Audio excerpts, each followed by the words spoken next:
주시기 바랍니다.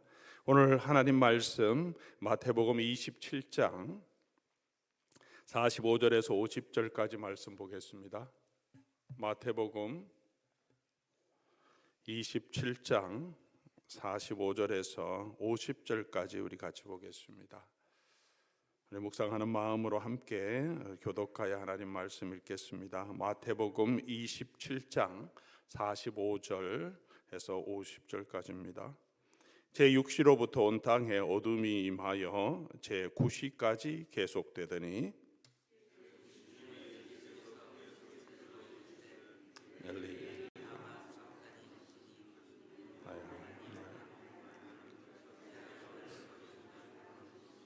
거기 섰던 자 중 어떤 이들이 듣고 이르되 이 사람이 엘리야를 부른다 하고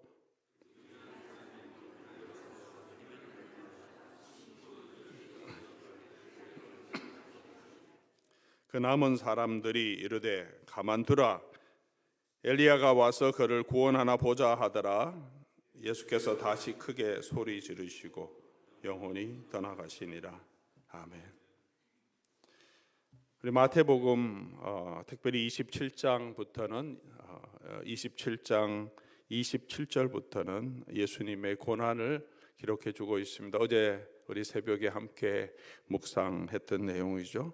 27절부터 쭉 나와서 오늘 예수님이 돌아가실 때까지, 세상을 떠나실 때까지의 기록이 있습니다. 마태복음을 쭉 묵상하면서 드는 생각은 예수님의 고난이면 굉장히 기록하는 사도들도 그 마음에 굉장히 감동도 있고 또 참 그리움도 있고 은혜도 있고, 그래서 참 예수님의 고난을 더 이렇게 극대화시켜서 기록했을 것 같은데, 마태복음 쭉 읽어보면 예수님이 얼마나 고난 당하시고 고통스러우셨는지 그 관점에서 별로 기록하지 않습니다. 마치 무슨 일지를 기록하듯, 사건 일지를 기록하듯 하나하나 기록합니다. 군병들이 예수를 데리고 관정 안으로 들어가서 군대를 모으고 옷을 벗기고 홍포를 입고 과시관을 엮고 머리에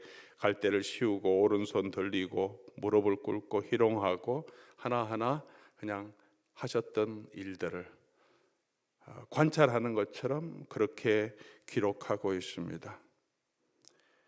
그리고 억지로 시몬이라고 하는 사람을 잡아서 십자가를 지게 하셨다, 이렇게 쭉 차례대로 그렇게 기록하고 있습니다.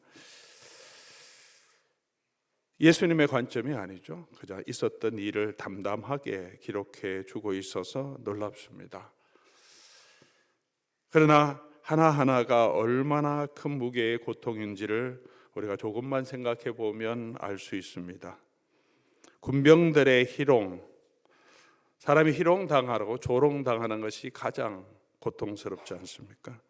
그런데 특별히 군인들은 조금 더 이런 일에 좀 잔인한 경향이 있습니다. 오랫동안 집을 떠나서 자기네들끼리만 살아가고 있는 군인들, 특별히 이 로마 이탈리아를 떠나서 수십 년 동안 수년 동안 다니며 이 변방에 와서 진행하고 있을 때 그들에게 즐거움, 낙이라고 하는 것은 이럴 때 한번 신나게 이 사람을 희롱해 보면서 재미를 느끼는 거죠.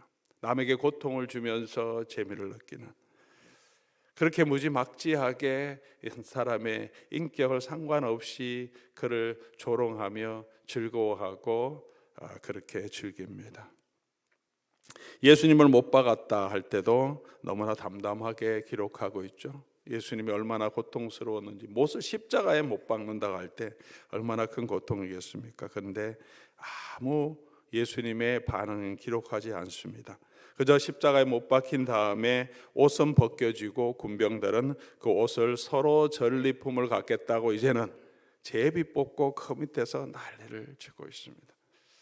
그 상황을 보면서 어떻게 저런 인간들이 있냐, 사람을 십자가에 못 박아 놓고는 저 짓을 하고 있냐 책망하는 사람은 아무도 없고, 지나가는 사람은 누구를 욕합니까? 누구를 희롱합니까? 예수님을 향하여서 머리를 흔들며 예수님을 조롱하고 욕합니다. 사람을 조롱할 때 손가락질도 할 수 있지만 머리를 흔들면서 조롱하는 것도 엄청난 큰 모욕을 느끼게 되죠. 머리를 흔들면서 조롱합니다. 아니, 지나가는 사람이 예수님하고 무슨 관계가 있습니까?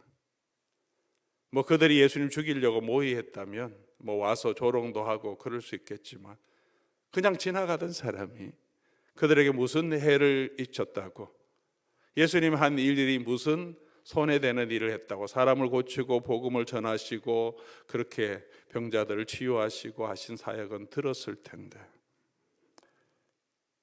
대제사장과 서기관과 장로들이 와서 또 조롱합니다. 예수님께 자기들이 시기로 넘겨준 것은 자기가 가장 잘 알 텐데 일말의 양심의 가책도 없이 뻔뻔하게 이 자리에 다시 나와서 예수님을 희롱합니다. 책임 있는 지도자의 모습도 아니죠. 그리고 예수님께 스스로 구원해 보라고 놀립니다. 힘을 가지지 못했다면 억울한 마음 가운데 달려 돌아가실 수 있겠지만, 예수님 말씀하신 것처럼 당장이라도 하늘에서 번개를, 벼락을 내려서 이들을 불을 내려서 태워 죽일 수도 있으신 예수님이신데, 12군단 더 되는 천사를 보내서 한꺼번에 쓸어버릴 수도 있는 분이신데, 한 줌도 안 되는 이것들이 예수님께 와서 내려와 보라고 조롱하고 있습니다. 마지막은 최악이죠. 함께 못 박혔던 사람들까지 욕합니다.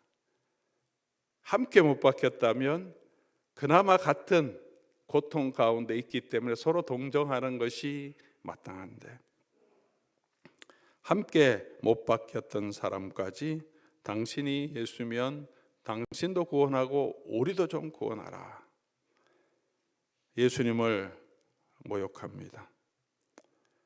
이까지만 보더라도 예수님의 십자가의 고난이 얼마나 힘들고 어려웠던 것인지 우리가 알게 되는데, 그것으로 끝이 아님을 오늘 본문이 우리에게 얘기해 주고 있습니다. 45절부터 제6시로부터 온 땅에 어둠이 임하여 제9시까지 계속되었다.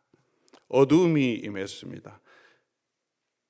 이 달력으로 하면 6시는 12시죠. 오전 6시부터 저녁 해질 때까지 6시까지를 12시간으로 이렇게 구분해서 표현하기 때문에 6시면 12시, 그리고 9시면 3시. 이 어떤 시간입니까? 가장 해가 높이 떴을 때, 가장 해가 밝을 때, 6시부터 9시까지. 근데 해가 가장 밝아야 할 그때 해가 어두워져 버렸습니다. 가리워졌습니다. 무슨 의미입니까? 아모스 8장 9절에서 10절을 보면 주 여호와의 말씀이니라. 그날에 내가 해를 대낮에 지게 하여 백주의 땅을 깜깜하게 하며 너희 절기를 애통으로 너희 모든 노래를 애곡으로 변하게 하리라. 선지자의 노래가 있습니다. 무슨 일입니까? 하나님, 그날은 하나님의 심판하시는 날이고 이스라엘 백성이 하나님의 심판 가운데 슬픔하고 애통하실 때인데, 그때 해를 가리우겠다. 해를 가리우고 해가 가리웠다는 것은 해가 예수님이 돌아가시는 것이 너무 슬퍼서 가리워진 것이 아니고, 하나님의 진노와 하나님의 심판이 떨어지면서 그 심판의 우울함을 보여주기 위해서 해가 가리워지고, 해가 비추는 그 은혜의 빛을 가리우고 그 땅에 어둠이 임하며 그 사람들이 슬픔과 애통 가운데 있다는 표현입니다. 해가 가리워진다는 것은 하나님의 종말적인 심판을 표현할 때도 사용됩니다. 하늘이 말려가고 해가 떨어지고 달이 떨어지고 별이 떨어지고, 그렇게 하나님의 진노와 하나님의 심판이 임하고 있다는 것입니다. 그런데 그 심판이 누구에게 임하고 있습니까? 예수님을 조롱하는 사람들에게, 예수님 못 박은 군병들에게, 예수님을 모른다고 부인한 제자들에게, 이 지나가는 사람들에게, 유대인들에게 임하는 것이 아니라, 이 고통과 이 저주와 이 심판이 누구에게 임하고 있습니까? 예수님께 임하고 있습니다. 예수님이 이 모든 것을 쥐고 계십니다. 이 슬픔과 이 고난을 혼자 예수님이 담당하고 계십니다. 예수님 주변에서 아무도 예수님을 동정하는 사람은 없습니다. 이 고난을 성경은 우리의 허물 때문이고 우리의 죄 때문에 하나님께서 우리의 죄악을 그에게 담당시키시고 우리에게 내려야 할 그 저주를 그에게, 그 심판을 그에게 쏟아내셨고, 예수님은 당신을 온전하게 내 몸과 내 피를 너희를 위해 흘리는 것이다 라고 내어주시며 하나님의 손에 맡기신 것입니다. 그렇게 잠잠하게 이때까지 이 수많은 고통과 조롱과 십자가에 못 박힘, 순간순간 괴로워하고 힘들고 살이 찢어지는 고통이 있었을 것임에도 불구하고 예수님께서 아무 말씀이 없었습니다. 27절부터 쭉 읽어나가는데 마치 도수장에 끌려가는 어린 양처럼 예수님이 고통스러워했다, 어떻게 했다 반응이 아무것도 없는데 이제 이 순간에 예수님이 하시는 반응을 기록하고 있습니다. 제46절 제9시쯤에 3시간이 지난 후에, 어둠이 임한 지 3시간이 지난 후에 크게 소리질러 이르되, 해가 빛을 잃고, 다시 표현하면 하나님의 은혜의 빛에서 단절되고 어둠 가운데 있은 지 3시간이 지난 후에 예수님의 입에 열리시고 예수님이 말씀하십니다. 그 고통 가운데 다시 말씀하시죠. 이때까지의 고통은 비교할 수 없는 고통을 예수님이 느끼신 거죠.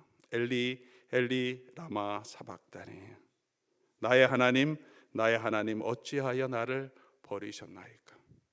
육체의 고통은 감수할 수 있었는데 어둠이 임하며 이제 3시간 동안 하나님의 은혜에서, 하나님의 사랑에서 단절될 때 예수님은 소리 질러, 조용히 하는 것이 아니라 소리 질러 하나님께 구합니다. 예수님이 겟세마네 동산에서 기도하실 때는 자기를 하나님의 뜻에 온전히 내어주셨습니다. 이 잔이 내게서 지나가게 하옵소서. 그러나 하나님 뜻대로 하십시오. 내가 받지 않고는 지나갈 수 없으면 하나님 그 뜻에 내가 나 자신을 드립니다. 십자가의 길이라고 할지라도 내가 감당해야 할 것이면 온전히 모든 것을 하나님 앞에 드리겠습니다. 지난 주일 이 기도가 그렇게 쉬운 기도가 아니라는 것을 우리가 함께 살펴보았습니다.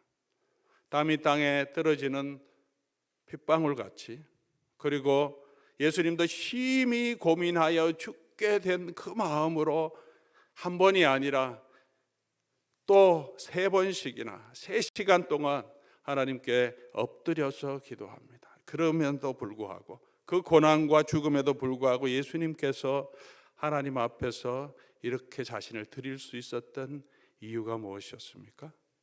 저는 예수님의 기도에 있다고 생각합니다. 겟세마네 기도에서는 어떻게 예수님이 기도하십니까? 아버지요, 그죠? 아버지요, 할만하시거든. 그러나 아버지, 제가 아버지의 뜻에 드리겠습니다. 그 하나님 아버지의 선하심, 그 하나님의 사랑 앞에 있었습니다. 내가 다 드리더라도 아버지 계시니 내 아버지께 내 모든 것을 드리겠습니다. 고백할 수 있었습니다. 그렇게 하나님 앞에 드린다고 고통이 고통스럽지 않은 것은 아니죠. 고통이 덜한 것은 아닙니다. 우리가 하나님의 뜻에 온전히 순종한다고 지금 우리가 견뎌야 하는 그 고난과 그 아픔이 그렇게 감소되는 것은 아닙니다. 감당할 수 있게 하시는 마음은 주시지만 우리가 져야 하는 그 십자가가 결코 가벼워지는 것은 아니죠. 그럼에도 불구하고 그렇게 나아갈 수 있는 이유가 무엇입니까? 하나님께 대한 소망이죠. 나를 붙들어 주시고 나와 함께 하신 하나님이 계시기 때문에. 그런데 오늘 이 3시간 지난 이 동안에 예수님이 느끼신 게 뭡니까? 하나님의 은혜로부터의 단절입니다. 더 이상 하나님의 그 은혜 앞에 서 있지 않다는, 하나님이 나를 버리셨다고 하는 영적인 좌절과 단절감이죠. 더 이상 하나님의 자비와 하나님의 사랑이 느껴지지 않습니다. 그래서 예수님께서 어떻게 기도합니까? 나의 아버지, 나의 아버지, 어찌하여 나를 버리셨습니까가 아니고, 그렇게 아버지라고 부를 수 없는, 이제는 나의 하나님, 나의 하나님으로 간구하며 소리지며, 나의 하나님, 나의 하나님, 나의 하나님, 어찌하여 나를 버리셨나이까. 사랑하는 사람에게 우리가 버림받을 때, 시련을 당할 때, 그 시련의 고통은, 배신의 고통은 육체의 고통보다 더하죠.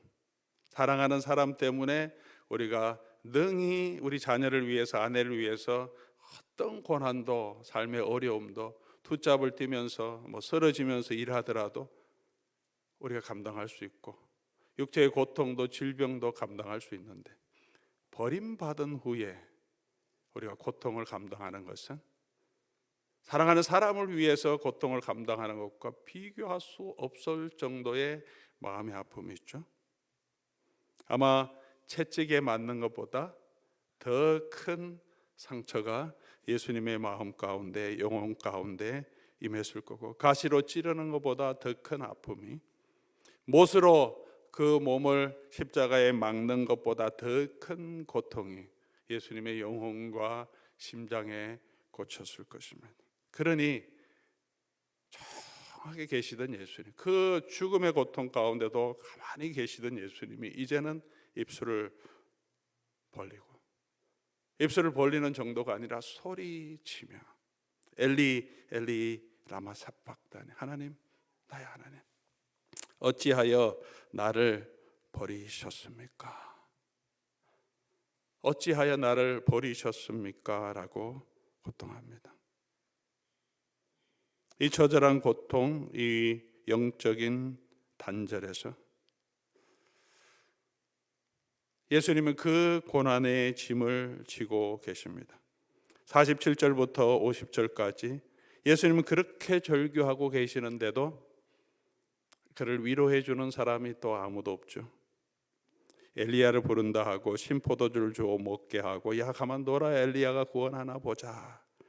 예수님의 이 영적인 이 고통까지도 알아주는 사람은 아무도 없습니다. 50절, 그렇게 다시 큰 소리를 지르시고 그 영혼이 떠나시니라. 마지막 순간에 하나님의 은혜가 그에게 임했다면 얼마나 좋겠습니까? 절망 가운데 예수님은 그렇게 자신을 하나님 앞에 드립니다. 이것까지 감당하십니다. 죽음까지, 하나님께 대한 소망까지도, 하나님의 자비에 맡기는 것까지도 허락되지 않은, 하나님의 은혜에서 단절되어, 그것이 지옥이죠. 예수님이 지옥으로 장사된 지 사흘 만에 지옥으로 실제로 내려가셨다는 게 아니라 이런 지옥의 고통을 경험하셨다는 거죠. 죽음의 고통을 경험하셨다는 거죠. 그 하나님의 그 심판을 하나님은 예수님께 내어 놓으셨습니다. 그래서 저와 여러분이 나음을 얻은 것이죠. 예수님이 이 고통과 이 저주와 이 하나님의 진노를 당신의 몸으로 받아내셨기 때문에, 오늘 예수님께서 엘리 엘리 라마 사박다니 하고 견디셨기 때문에 저와 여러분이 이 하나님 앞에 나와서 오늘도 예배하고 찬양하고 감사할 수 있고, 이 고난의 날을 기념하는 날이지만 우리는 성금요일이라고 할 수 있는 것이죠. 나 같은 죄인 살리신 그 은혜에 놀라워. 우리가 찬양은 하지만 우리가 얼마나 그 은혜가 놀라운지 우리가 알고 있습니까? 사랑하는 교우 여러분, 오늘 우리의 문제가 뭡니까? 내가 그렇게 큰 죄인이라고 생각하지 않는 것이 문제죠. 내가 뭐 그렇게 잘못했는데, 오히려 내가 피해자라고, 나는 너무 힘들다고, 하나님 나를 왜 이런 식으로 취급하시냐고.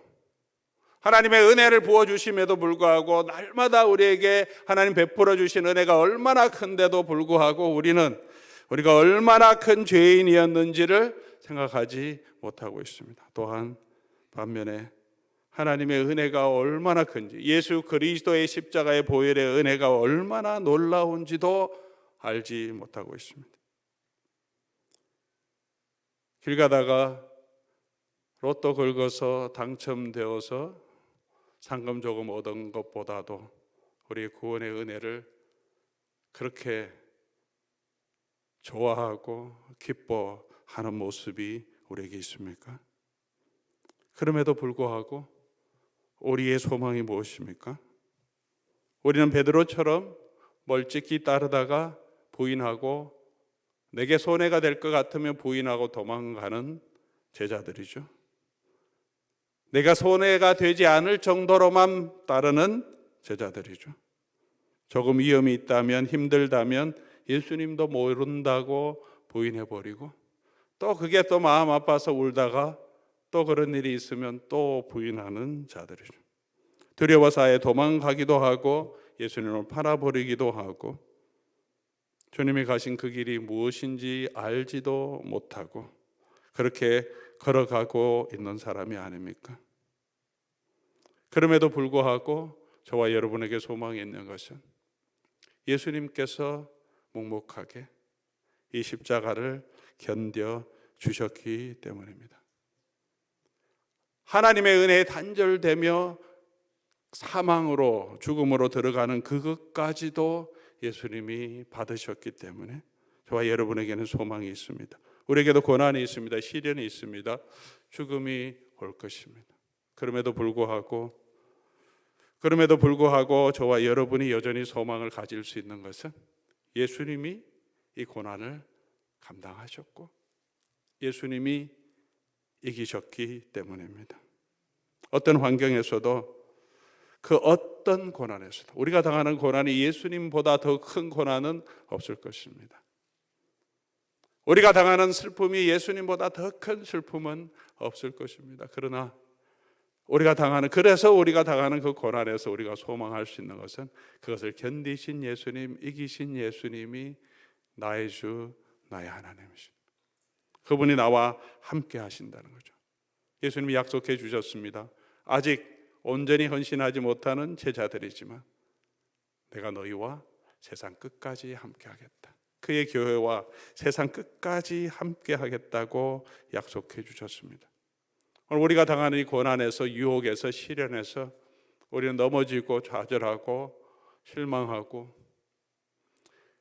하나님 원망하기도 하고 때로는 하나님을 부인하고 예수님을 부인하기도 합니다.